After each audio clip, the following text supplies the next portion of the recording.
बिस्मिल्लाहिर्रहमानिर्रहीम। अस्सलाम वालेकुम। आज के लेक्चर में हम अल्कीन्स का तारुफ देखेंगे कि अल्कीन हमारे पास क्या है। जैसे कि हम लोग पहले भी जानते हैं कि अल्कीन हमारे पास अनसैचुरेटेड कंपाउंड है।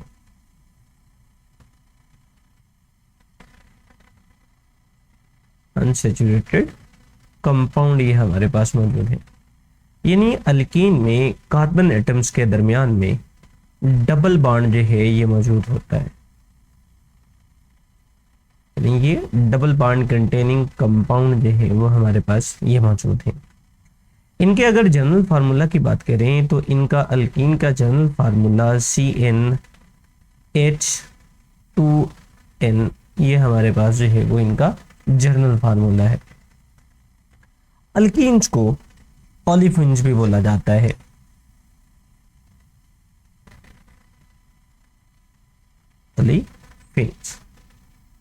ओलेफिन्स जो है ये एक लैटिन वर्ड है और इसका मतलब है जी ऑयल फॉर्मिंग, मतलब है ऑयल फॉर्म, यानी ऑयल बनाने वाले। यानी अल्केन जो हैं जब ये रिएक्शन करते हैं हेलोजेंस के साथ, तो हेलोजेंस के साथ रिएक्शन करने से ये ऑयली प्रोडक्ट हमें देते हैं। अल्कीन जब रिएक्शन करते हैं हेलोजेंस के साथ, यानी ग्रुप नंबर 17 के एलिमेंट के साथ, तो ये ऑयली प्रोडक्ट देते हैं। इस वजह से हम इनको ओलेफिन्स के नाम से जानते हैं। अब अगर इनके जो है वो फार्मूलाज की तरफ हम आए, जैसे कि हमने इनका जनरल फार्मूला देखा, हमने ये कहा जी कि इनका जनरल फार्मूला हमारे पास CnH2n है। सो इनका जो स्मॉलेस्ट मेंबर हमारे पास मौजूद है ये है जी C2H4, ये इसका मॉलिक्यूलर फार्मूला है। अगर हम स्ट्रक्चरल फार्मूला इसका लिखें तो इसका स्ट्रक्चरल फार्मूला जो है वो कुछ इस तरह से लिखा जाएगा, यानी दो कार्बन एटम्स के दरमियान में डबल बॉन्ड मौजूद है और हर कार्बन एटम के साथ दो अदद हाइड्रोजन जो है वो अटैच है, यानी C2H4 और टोटल इस तरह से ये हमारे पास जो है वो इसका स्ट्रक्चरल फार्मूला जो है वो बन जाएगा। अगर हम इसका डॉट एंड क्रॉस फार्मूला लिखें तो डॉट एंड क्रॉस फार्मूला में जैसे कि हम ये कहते हैं जी कि एक बॉन्ड के अंदर दो अदद इलेक्ट्रॉन जो है वो मौजूद होते हैं। सो इनमें टोटल जो है वो हमारे पास दो बॉन्ड मौजूद हैं, सो टोटल 4 इलेक्ट्रॉन आएंगे, यानी 2 इलेक्ट्रॉन पेयर। ये हमारे पास जो है वो इनमें कार्बन एटम के दरमियान में डबल बॉन्ड बन गया। अब बाकी जो हैं वो अटैच हैं जी, इनके साथ अटैच हैं हाइड्रोजन एटम, सो टोटल जो है वो हाइड्रोजन एटम 4 आकर अटैच हो जाएंगे और इनके दरमियान में एक एक सिंगल बॉन्ड मौजूद है, यानी सिग्मा बॉन्ड मौजूद है। सो बाकी 4 हाइड्रोजन एटम जो है वो इस तरीके के साथ इनके साथ आकर अटैच हो जाते हैं। सो ये वाला इनका डॉट एंड क्रॉस फार्मूला बन गया। सो इस वाले कंपाउंड को हम बोलते हैं ईथीन। इथीन। इसी तरह से नेक्स्ट इथीन के बाद नेक्स्ट मेंबर हमारे पास इसका है प्रोपीन। सो इसको हम पेज को थोड़ा ऊपर की तरफ यहाँ पर हम रख लेते हैं जी। तो इससे नेक्स्ट मेंबर अब लिख लेते हैं। नेक्स्ट मेंबर है जी हमारे पास प्रोपीन।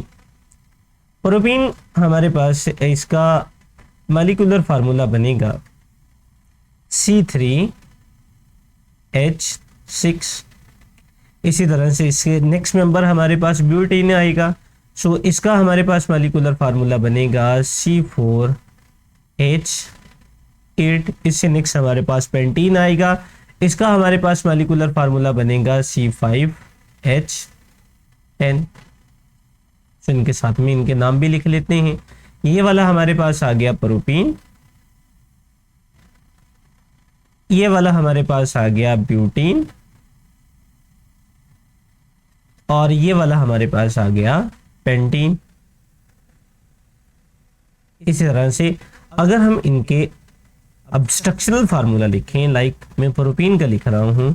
सो प्रोपीन में टोटल हमारे पास जो मौजूद है वो 3 कार्बन एटम मौजूद है, यानी 1 2 एंड 3।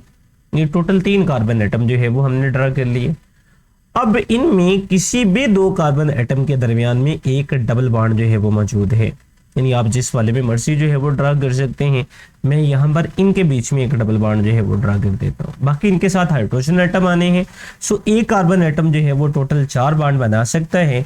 सो जितने बॉन्ड बाकी रह गए हैं वो इनके साथ उतने ही हाइड्रोजन एटम आ जाएंगे। लाइक इस वाले कार्बन एटम ने के में अब 2 बॉन्ड बनाए हुए हैं, सो टोटल 4 बॉन्ड बनाने हैं। सो इसके साथ 2 हाइड्रोजन एटम आ जाएंगे, CH2। चलिए हम with respect to structure formula लिख लेते हैं जी इसको, CH2।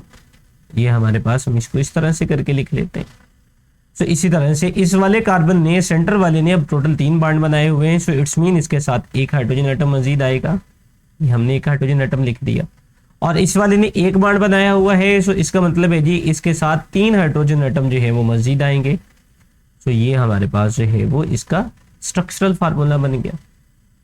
इसी तरह से अगर हम ब्यूटीन का लिखें तो ब्यूटीन का हमारे पास जो है वो टोटल 4 कार्बन एटम है, यानी ये आ गया 1, ये हमारे पास है जी दूसरा कार्बन एटम, ये वाला तीसरा कार्बन एटम और ये वाला चौथा कार्बन एटम। अब इनके दरमियान में जो है वो हमें एक डबल बॉन्ड बनाना है। सो सेंटर वाले में मैं एक डबल बॉन्ड बना देता हूँ जी यहाँ पर। सो ये हमारे पास जो है वो अल्कीन फैमिली से चला गया। अब बाकी इनके साथ हाइड्रोजन एटम जो है वो लगा देते हैं। लाइक इस पहले वाले कार्बन एटम ने एक बॉन्ड बनाया हुआ है, सो इसके साथ टोटल जो है वो 3 हाइड्रोजन एटम यहाँ पर आकर अटैच हो जाएंगे। ये हमारे पास बन गया CH3। इस वाले कार्बन ने, सेकंड वाले ने अब 3 बॉन्ड बनाए हुए हैं, सो एक हाइड्रोजन एटम आ जाएगा।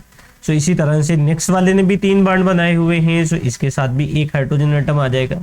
सो इससे नेक्स्ट वाले ने एक बॉन्ड बनाया हुआ है, सो इसके साथ जो है वो 3 हाइड्रोजन एटम जो है वो आकर अटैच हो जाएंगे। सो ये हमारे पास ब्यूटीन का स्ट्रक्चरल फार्मूला बन गया। इसी तरह से नेक्स्ट अगर हम पेंटीन का लिखें तो पेंटीन में टोटल जो है वो 5 कार्बन एटम है, 1 2 3 4 एंड 5। सो अब हमने डबल बॉन्ड इसमें ड्रा करना है।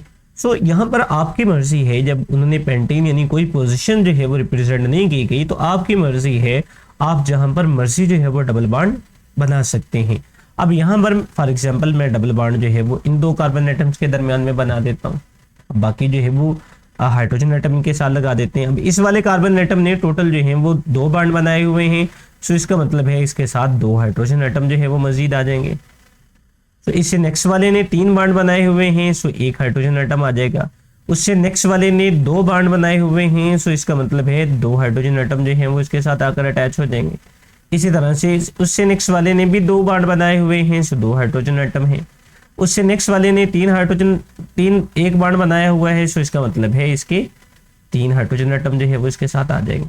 सो इनके स्ट्रक्चरल फार्मूला लिखेंगे। इसी तरह से आप इनके डॉट एंड क्रॉस फार्मूला भी लिख सकते हैं। डॉट एंड क्रॉस फार्मूला में आएगा क्या, सिंपल क्या करना है जी, हमने जितने बॉन्ड बनाए हुए हैं हर एक में 2 इलेक्ट्रॉन्स को हमने रिप्रेजेंट करना, लाइक जैसे कि हमने इथीन के स्ट्रक्चर में किया। हर बॉन्ड के अंदर हमने 2 इलेक्ट्रॉन को रिप्रेजेंट कर दिया। एक एटम के इलेक्ट्रॉन को डॉट के साथ रिप्रेजेंट कर देंगे और दूसरे वाले को क्रॉस के साथ रिप्रेजेंट कर देंगे। ये हमारे पास जो है वो इनके डॉट एंड क्रॉस फार्मूला जो है वो बन जाएंगे। सो इसी तरह से इनकी एक पूरी सीरीज बनती है। लाइक हमारे पास ये इथीन है, प्रोपीन है, ब्यूटीन है, पेंटीन है, इससे नेक्स्ट हमारे पास हेक्सीन आ जाएगा। इन सिंपल के अल्केन में, अल्केन का जब हमने लिखा था ANE, यानी ये वाला लास्ट पे हमारे पास आ रहा था। जैसे इथीन है तो इथीन हमारे पास मौजूद था, मीथेन हमारे पास मौजूद था, प्रोपेन था, ब्यूटेन था। अब अल्कीन में हमने सिंपल क्या किया, यानी उनके उसी टेबल के अंदर हमने डिफरेंस क्या डाला, हमने यहाँ पर डिफरेंस डाला ANE का। उसमें आ रहा था ANE लास्ट पे आ रहा था, जबकि अल्कीन वाले में, अल्कीन के लास्ट पे हमारे पास क्या आएगा जी, ENE, ये हमारे पास आएगा। सो इनके नाम के लिखने के अंदर जो है वो डिफरेंस है। यानी अगर आप अल्कीन फैमिली से लिख रहे हैं तो लास्ट पर जो है वो लास्ट वर्ड जो आएंगे वो ANE आएगा, जबकि अगर आप अल्कीन फैमिली से लिख रहे हैं तो लास्ट वर्ड हमारे पास ENE आएगा। सो नेक्स्ट अब इनका जो है वो अक्रेंस हम देख लेते हैं जी कि ये पाए कहाँ पर जाते हैं। सो यहाँ पर इसके कुछ पॉइंट्स को हम देख लेते हैं। पेज को थोड़ा हम ऊपर की जानब ले जाते हैं। सो ये हमारे पास इनकी अकरेंस के कुछ पॉइंट जो है वो मौजूद हैं। सो पहला है जी alkene being more reactive than alkene, यानी अल्कीन की रिएक्टिविटी जो है वो ज्यादा है। यहाँ पर जैसे वो लिख रहे हैं कि ये मोर रिएक्टिव है, यानी इसकी रिएक्टिविटी जो है वो ज्यादा है। Then alkene seldom occur in nature, यानी ये बहुत कम या कलील मिकदार के अंदर जो है वो आज़ाद हालत में जो है वो पाई जाती है। लोअर अल्कीन अकर इन कोल गैस, जो लोअर अल्कीन है ये कोल गैस के अंदर जो है वो पाई जाती हैं इन मिन्यूट क्वांटिटी, यानी बहुत कम मिकदार के अंदर ये पाई जाएंगी। Ethylene is present in natural gas some time to extent of 20%, यानी इथाइलिन है, यानी इसका पहला मेंबर है, यानी इथीन को इथाइलिन भी बोला जाता है। सो ये हमारे पास जो है वो नेचुरल गैस में सम टाइम इसकी परसेंटेज 20% तक जो है वो चली जाती है। Alkene are produce in large amount by cracking of petroleum, यानी पेट्रोलियम की क्रैकिंग के दौरान भी अल्कीन की बहुत बड़ी मिकदार जो है वो खारिज होती है। सो क्रैकिंग ऑफ पेट्रोलियम से मुराद ये है कि जब हम हायर जो मेंबर हमारे पास मौजूद हैं उनको हम कन्वर्ट करते हैं गैसोलीन के अंदर, यानी पेट्रोल के अंदर जो है वो उसको कन्वर्ट किया जाता है। क्योंकि हमारे पास पेट्रोल की इतनी मिकदार नहीं है कि हम जो है वो पूरी की पूरी पेट्रोल की जो कंजम्पशन है उस लिहाज से जो है वो हम पैदा कर सकें, इस वजह से जो हायर अल्कीन्स हैं उनको जब कन्वर्ट किया जाता है लोअर अल्कीन यानी गैसोलीन यानी पेट्रोल के अंदर कन्वर्ट किया जाता है, सो उस वाले को क्रैकिंग ऑफ पेट्रोलियम जो है वो बोला जाता है। सो उस दौरान भी अल्कीन जो है वो पैदा होती है। सो ये था जी आज का हमारा टॉपिक, जिसमें हमने अल्कीन के इंट्रोडक्शन के ऊपर थोड़ी बात की। हमने ये देखा जी कि अल्कीन हमारे पास ओलिफिन्स कहलाते हैं। इसके अलावा हमने इनके फार्मूलाज की बात की, हमने इनके मॉलिक्यूलर फार्मूला, स्ट्रक्चरल फार्मूला और डॉट एंड क्रॉस फार्मूला लिखे, और इसके अलावा हमने इसकी अकरेंस देखी कि ये कहाँ कहाँ पर पाए जाते हैं। सो आज का टॉपिक यहाँ पर ख़त्म होता है। इजाज़त दें, अल्लाह हाफिज़।